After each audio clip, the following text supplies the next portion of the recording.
આપણા ગામમાં સૌથી વધારે વિવોના મોબાઈલ કેમ વેચાય હું તમને સમજાવું.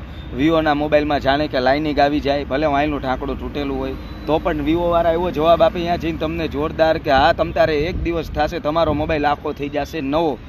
એટલે આપણા ગામની અંદર વધારે વિવોના મોબાઈલ વેચાય, કેમ કે વિવોની સર્વિસ સ્ટેશન જ એવી છે, કેવી જોરદાર. આમ તમે જાઓ એટલે તમને આજે નમસ્તે કરે, પ્લસ તમને આ બિસ્કિટ ચોકલેટ આવું બધું જે પાણી જે કંઈ ખાવા પીવાનું હોય અહીંયા પડ્યું હોય એ તમને આપે, એને કહેવાય વિવોની કેર. એટલે તો વિવોના મોબાઈલ માણસો ગોતતા ગોતતા આવે, ગમે ત્યારે આપણે વિડીયો મેકી વિવોનો આવ્યો એટલે દોડીને વિવોનો મોબાઈલ લઈને જતા રહે.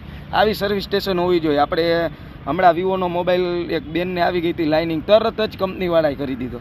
આમ 2 કલાકમાં એમ કીધું થઈ જશે હાજે મોબાઈલ. એટલે જ વિવોના મોબાઈલ જોરદાર આપણા ગામની અંદર વેચાય.